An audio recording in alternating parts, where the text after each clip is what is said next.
नमस्कार, आप सभी का स्वागत है हमारे यूट्यूब चैनल एम क्लासेस में और मैं हूं शुभ सिंह। आज आपके लिए लेके आया लुसेंट की अगली क्लास जहां पे आपको पढ़ना है औरंगजेब। इससे पहले मैं लुसेंट की कई सारी क्लास आपको दे चुका हूं। ये मुगल साम्राज्य का चैप्टर है। अभी यहाँ पे आपको चल रहा है औरंगजेब, जो आपका आखिरी है। इसके बाद हम इसकी शासन व्यवस्था देखेंगे। और मैं बताना चाहूँगा, जो छात्र पहली बार देख रहे हैं उनको मैं बता दूं, लुसेंट जनरल कंपटीशन का किंग है। अगर इसे पढ़ के जाते हैं तो एग्जाम में आपको बहुत सारी मदद मिलेगी। और इसी के क्रम में आज हमें पढ़ना है औरंगजेब। तो चलिए शुरू करते हैं वीडियो को। अगर वीडियो अच्छा लग रहा है तो इसको लाइक करेंगे, दोस्तों में शेयर करेंगे। कोई भी आप सुझाव देना चाहते हैं आप कमेंट करके बता सकते हैं। चलिए आगे बढ़ते हैं। औरंगजेब का जन्म 24 अक्टूबर 1618 ईस्वी को दोहात, जगह का नाम है दोहात, यानी औरंगजेब का जो जन्म हुआ था 1618 में हुआ था दोहात में। ये दोहात पड़ता है आपको गुजरात में, ठीक है, याद रखना आपको। नामक स्थान पर हुआ था। औरंगजेब के बचपन का अधिक समय नूरजहां, देख लीजिए, उसका बचपन का जो अधिक समय था नूरजहां के पास बीता था, ठीक है।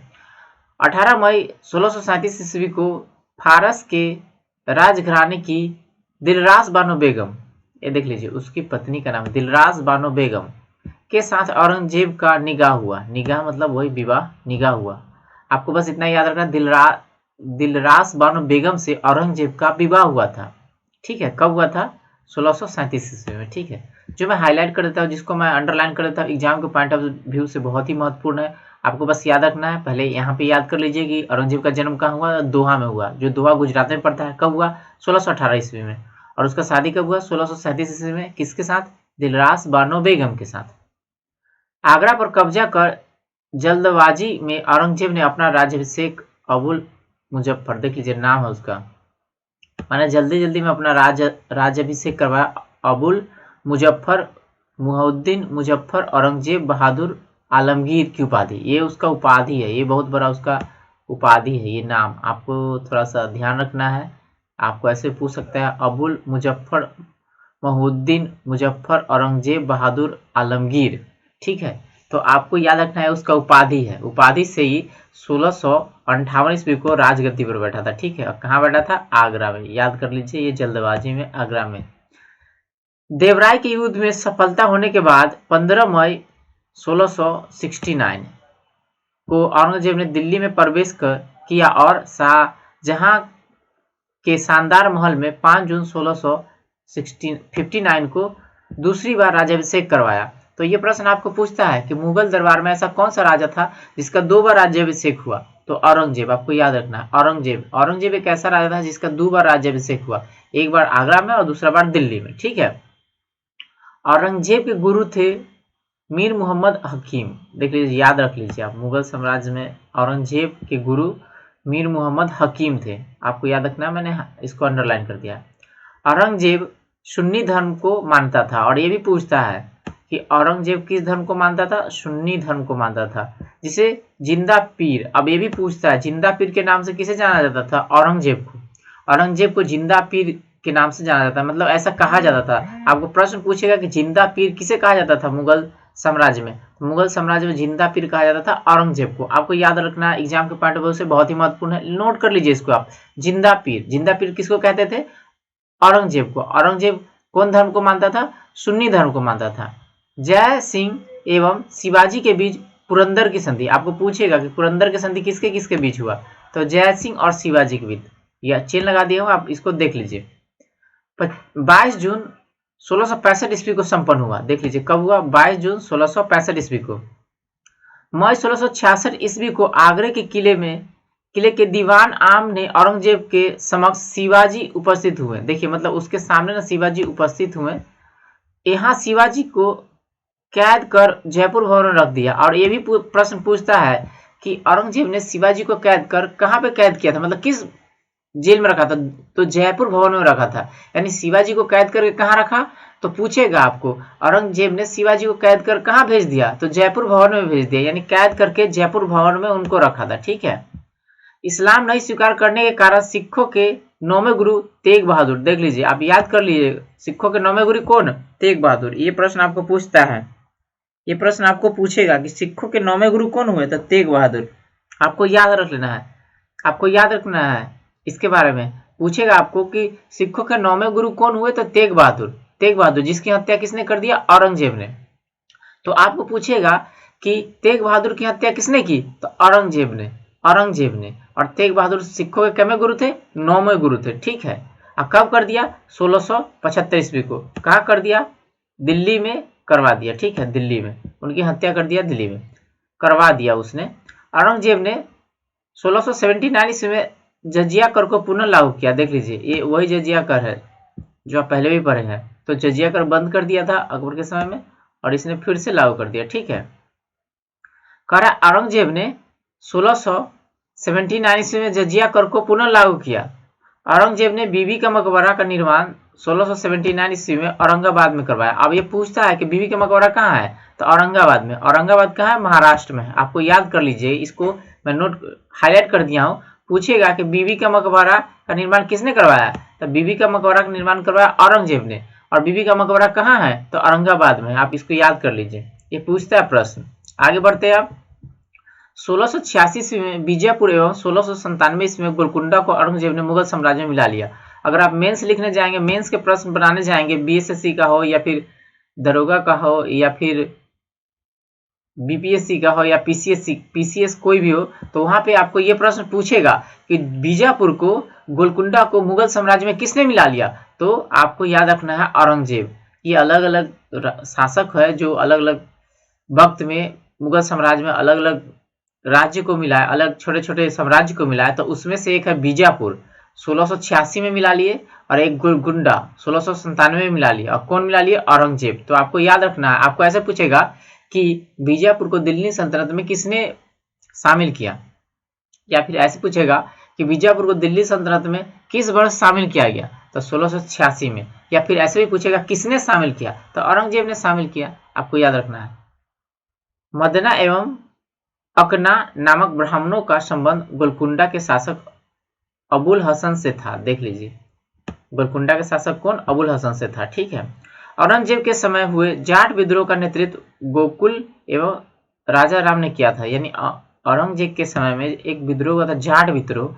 जाट विद्रोह का जो नेता थे ना, गोकुला एवं राजा राम थे। आपको याद रखना है। आपको पूछेगा कि जाट विद्रोह का नेतृत्व किसने किया था? तो गोकुला और राजा राम ने। आपको ऐसे ही पूछेगा कि औरंगजेब के समय जो जाट विद्रोह हुए उनके नायक कौन थे, उनके लीडर कौन थे? तो गोकुला और राजा राम। आपको याद रखना है। 1670 ईस्वी में तिलपत की लड़ाई में जाट परास्त हुए। देख लीजिए, अब पूछेगा कि तिलपत की लड़ाई कब हुआ? तो 1670 में। आप याद कर लीजिए इसको। और इसी में जाट हार गया, ठीक है, जाट का पराजय हुआ। गोकुल को मौत का घाट उतार दिया गया। आप देख लीजिए, गोकुल को मार दिया गया, ठीक है, मौत का घाट उतार दिया गया। इसके बावजूद जाटों ने 1685 ईस्वी में राजा राम के नेतृत्व में पुनः विद्रोह किया। देख लीजिए, यानी गोकुलों को मार दिया गया, तो फिर राजा राम ने फिर सभी को इकट्ठा किया और इकट्ठा करके फिर से विद्रोह किया, ठीक है। इन जाटों ने सिकंदरा में स्थित अकबर के मकबरों को भी लूट लिया। देख लीजिए, अकबर जब गोकुला को मार दिया, मौत की घाट उतार दिया, तो इस जाट लोग ना बहुत गुस्से हो गए, और गुस्से हो गए तो अकबर को दफनाया गया था सिकंदरा में। तो क्या कर दिए, उसके कब्र को ही लूट लिए, ठीक है, कब्र को ही लूट लिए। भरतपुर राजवंश की नींव औरंगजेब के शासनकाल में जाट नेता एवं राजा राम के भतीजा चूड़ामल ने डाली। अब ये पूछेगा आपको, भरतपुर राजवंश का नींव किसने डाला? आपको पूछेगा, ये बहुत ही अंदर का प्रश्न बनता है।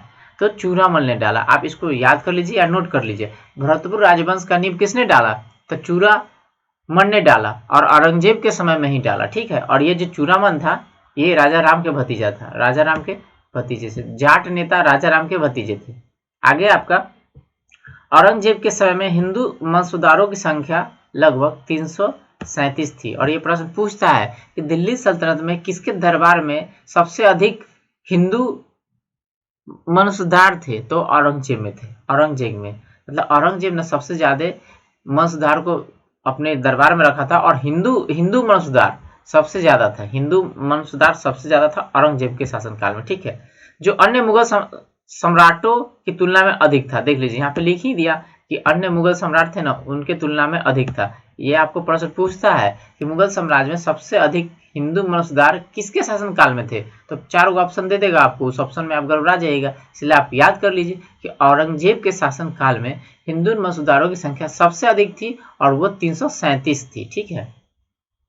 औरंगजेब का पुत्र अकबर, देख लीजिए आगे आप, ने दुर्गादास के बहकावे में आकर अपने पिता के खिलाफ विद्रोह कर दिया। यानी उसका पुत्र था अकबर जो बहकावे में आके अपने पिता के खिलाफ न विद्रोह कर दिया।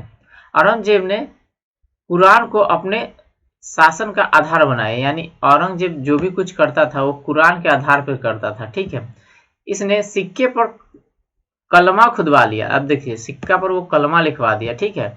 नवरोज का त्योहार मनाना, भांग की खेती करना, गाना बजाना, झरोखा दर्शन, तुलादान प्रथा, चांदी तथा अन्य वस्तुओं से तौलने की प्रथा थी। यह अकबर के जमाने में प्रारंभ हुआ। अब ये यहाँ पे पूछता है कि तुलादान की प्रथा जो अकबर के समय में प्रारंभ हुआ था और इसको इस सबको प्रतिबंध लगा दिया। तो यहाँ पे आपको प्रश्न पूछता है कि मुगल काल का ऐसा कौन सा राजा था जिसने गाना बजाना पर प्रतिबंध लगा दिया या फिर झरोखा पर प्रतिबंध लगा दिया। तो ये औरंगजेब था, ठीक है। अब क्या क्या पर प्रतिबंध लगा दिया देख लीजिए। नवरोज पर प्रतिबंध लगा दिया, भांग की खेती पर लगा दिया, गाना बजाना पर लग दिया, झरोखा दर्शन पर लगा दिया, तुलादान पर लगा दिया। और ये तुलादान अकबर के समय में प्रारंभ किया गया था, ठीक है, जिसमें सोने चांदी की वस्तु तौली जाती थी और उसके अनुसार लोगों में बांटी जाती थी, ठीक है। तो ये सब पर प्रतिबंध लगा दिया औरंगजेब, ठीक है।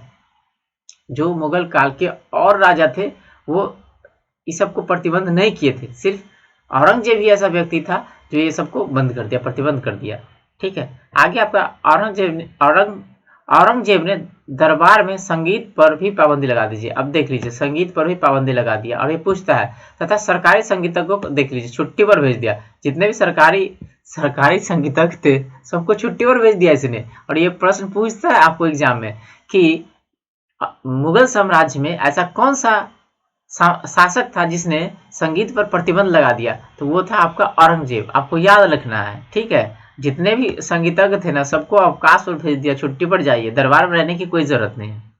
भारतीय शास्त्रीय संगीत पर फारसी में सबसे अधिक पुस्तक औरंगजेब ने ही के शासनकाल में लिखे गए। यानी भारत में जितने भी संगीत के पुस्तक थे ना, शास्त्रीय संगीत के, उसने क्या किया, सभी को फारसी में अनुवाद करवा दिया। यानी सबसे ज्यादा जो संगीत का किताब फारसी में अनुवाद हुआ इसी के शासनकाल में हुआ। औरंगजेब स्वयं बीना बजाने में दक्ष था। अभी देख लीजिए वो खुद बीना बजाने में निपुण था, ठीक है, और संगीत को प्रतिबंध लगा दिया। औरंगजेब ने 1665 ईस्वी में हिंदू मंदिरों को तोड़ने के आदेश दे दिया। अब ये देख लीजिए यही 1665 है जो हिंदू मंदिर को तोड़ने का आदेश दिया था, जिसका विवाद चल रहा था, जिसे नरेंद्र मोदी ने भी सॉल्व करवा दिया, ठीक है। नरेंद्र मोदी के काल में सुप्रीम कोर्ट ने सॉल्व कर दिया, ठीक है। जो हम भी मानते हैं वो अच्छा ही फैसला है। इसके शासन काल में तोड़े गए मंदिर में सोमनाथ का मंदिर, अब देख लीजिए ये सोमनाथ का मंदिर है जिसको बार बार लूटा, ठीक है। बनारस का विश्वनाथ मंदिर जिस पे भी विवाद चल रहा है, ठीक है। एवं वीर सिंह देव द्वारा जहांगीर काल में मथुरा में निर्मित केशव राय मंदिर, देख लीजिए यही सब मंदिर है जिसको तोड़ने के लिए औरंगजेब आदेश दिया था, ठीक है, और तुरवा ही दिया था। चलिए आगे बढ़ते हैं। औरंगजेब की मृत्यु 20 फरवरी 1707 ईस्वी को हो गई। अब इसको याद कर लीजिए आप। इसे खुलदाबाद, अब ये भी पूछता है कि औरंगजेब को कहाँ दफनाया गया था, खुलदाबाद में, ठीक है, जो अब रोजा के नाम रोजा कहलाता है। यानी जो खुलदाबाद पहले नाम था वो हो गया रोजा, ठीक है। औरंगजेब के समय में सूबों की संख्या 20 थी। अब ये भी पूछता है कि औरंगजेब के समय सूबों की संख्या कितनी थी, तो 20 थी। औरंगजेब दारुल हर्ब, अब दारुल हर्ब मतलब होता है काफिरों का देश। यानी जो बाहर से आके यहाँ पे बस जाते हैं उसको कहते हैं काफिर। जैसे कि क्या हुआ कि बाबर तो बाहर से आया था ना, बाबर बाहर से आया था, वो यहाँ के लिए काफिर हो गए। और काफिर मतलब होता है दारुल हर्ब, और को दारुल इस्लाम में बदलना चाहता था। यानी काफिर जो यहाँ पे आके बस गए वो लोग, तो औरंगजेब खुद काफिर था, ठीक है, लेकिन उसने क्या किया, दारुल इस्लाम बनाना चाहा, यानी इस्लाम का देश। यानी एक तो बाहर से आया, उसका ये देश नहीं था, लेकिन उसने क्या सोचा और उसने क्या किया कि चलो इस्लाम का देश बना देते हैं, ठीक है। यानी दारुल हर्ब को उसने दारुल इस्लाम में बदलने की कोशिश की, ठीक है।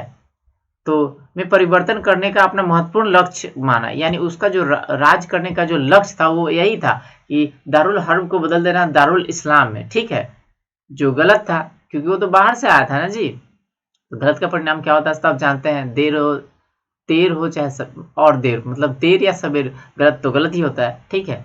उसने क्या किया, हिंदुओं का मंदिर को तोड़वा दिया। उसने क्या किया, उसने क्या किया, अपने अपने शासनकाल में जितने भी अभी मैंने पढ़ा है उस पर प्रतिबंध लगा दिया, संगीत पे प्रतिबंध लगा दिया। जबकि जबकि और मुगल साम्राज्य के जो आपने पहले से पहले पढ़ा है राजाओं के बारे में, वो उनके दरबार में नवरत्न रहा करते थे, ठीक है, जो आपने पीछे भी पढ़ा है, ठीक है। तो आगे आपका औरंगजेब के शासनकाल में मुगल सेना में सर्वाधिक हिंदू सेनापति। अब ये भी पूछता है कि देख लीजिए, सबसे ज्यादा सेनापति इसके दरबार में हिंदू वाला था, ठीक है। और ये भी पूछता है कि निम्नलिखित में से किस मुगल साम्राज्य के दरबार में सबसे अधिक हिंदू सेनापति थे, तो इसी के दरबार में थे, ठीक है। तो हिंदू सेनापति भी सबसे ज्यादा था, ठीक है, और वंशधारों की संख्या भी सबसे ज्यादा था, उसमें भी हिंदू वंशधार की संख्या सबसे ज्यादा था, ठीक है। और चला था ये दारुल इस्लाम बनाने। सोच के देख लीजिए ये कैसे राज करता था, ठीक है। और राज करने का जो इसका जो जरिया था वो कुरान था, ठीक है। ये कुरान के अनुसार यही राज करता था, ठीक है।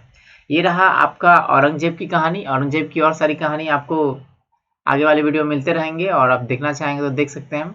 और कोई भी आपका पास सवाल है, जवाब है, जो भी आप सवाल करना चाहते हैं आप हमसे पूछ सकते हैं, ठीक है। उम्मीद करूंगा मैं उसको पूरा करना। अगर वीडियो आपको अच्छा लग रहा है इसको लाइक कीजिए। कोई भी आप सुझाव देना चाहते हैं आप हमें कमेंट करके बता सकते हैं। अगला मैं आपको इसमें पढ़ाऊंगा मुगल शासन व्यवस्था। इस वीडियो में इतना ही। देश दुनिया के साथ जुड़े रहिए। जय हिंद, जय भारत।